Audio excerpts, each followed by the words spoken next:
Hello friends, ఈ video ఒక army operation గురించి మాత్రమే. ఇది తమ తప్పేం లేకుండా ప్రాణాలు కోల్పోయిన 26 మంది కోసం చేసింది.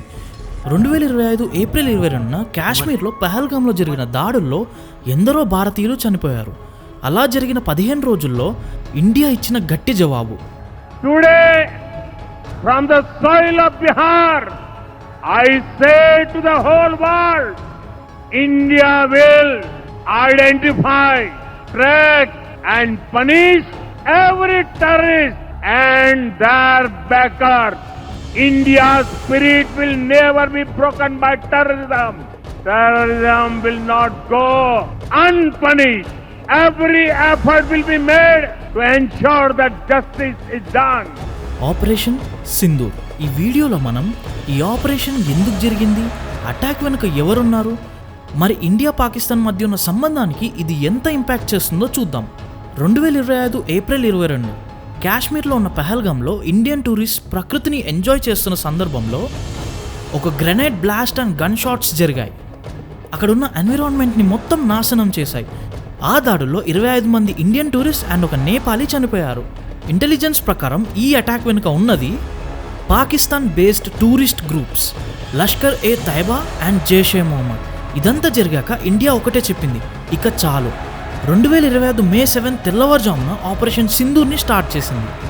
24 precision missile strikes, 9 terrorist camps మీద అటాక్స్, పిఓకే మాత్రమే కాదు, పాకిస్తాన్ లోపల ఉన్న మురిక్కే, బహాల్పూర్, కోట్లీ, ముజఫరాబాద్ మీద కూడా స్ట్రైక్స్ అయ్యాయి. లక్ష్యం మాత్రం ఒకటే, టెర్రరిస్ట్ క్యాంప్స్. ఇండియన్ ఆర్మీ ప్రకారం ఈ ఆపరేషన్లో 70+ టెర్రరిస్టులు చనిపోయారు, 60+ గాయపడ్డారు. మరిందులో ఇంపార్టెంట్ విషయం ఏంటంటే, మన ఇండియన్ ఆర్మీ సివిలియన్ ఏరియాస్ని అవాయిడ్ చేసి కామన్ పీపుల్కి డ్యామేజ్ రాకుండా అటాక్ని ప్లాన్ చేశారు. ఇండియన్ గవర్నమెంట్ అయితే క్లియర్గా చెప్పింది, ఇదొక non escalatory limited strike, Pakistan army మీద కాదు, కేవలం టెర్రరిస్ట్ మీద మాత్రమే అని. కానీ పాకిస్తాన్ ఇది వార్ డిక్లరేషన్, ఉమెన్ చిల్డ్రన్ చనిపోయారని చెప్తూ 5 ఇండియన్ ఎయిర్ క్రాఫ్ట్స్ని డౌన్ చేశామని క్లెయిమ్ చేశారు. కానీ ఇండియా దీన్ని రిజెక్ట్ చేసింది. ఇక ఎల్ఓసి దగ్గర ఫైరింగ్ కూడా మొదలైంది. 2 దేశాల బార్డర్స్లో సివిలియన్స్ ఇంపాక్ట్ అయ్యారు. United nations, US, China, Russia అందరూ రిస్ట్రెయిన్ మెయింటైన్ చేయమని అపీల్ చేశారు. ఈ ఆపరేషన్ వల్ల జనరల్ పబ్లిక్ మీద కూడా ఎఫెక్ట్ పడింది. నార్త్ ఇండియా, పాకిస్తాన్లో ఫ్లైట్స్ క్యాన్సిల్ లేదా డైవర్ట్ అయ్యాయి. బార్డర్ ఏరియాస్లో స్కూల్స్ క్లోజ్ చేశారు, ఎమర్జెన్సీ ప్లాన్స్ యాక్టివేట్ చేశారు. ఇది సింపుల్ రిటేలియేషన్ కాదు, ఇదొక వార్నింగ్ మెసేజ్. ఇండియన్ సిటిజన్స్ మీద దాడులు వస్తే ఇండియా సైలెంట్గా ఉండదని తెలియజేశారు. అండ్ ఇది రివెంజ్ కూడా కాదు, ఇది న్యాయం కోసం మొదటి స్టెప్. పహల్గామ్లో పారిన రక్తం ఇప్పుడు ఒక సింధూర్ లాగా ఎరుపుగా మారింది. మీ ఒపీనియన్ ఏంటి? ఆపరేషన్ సింధూర్ కరెక్టేనా?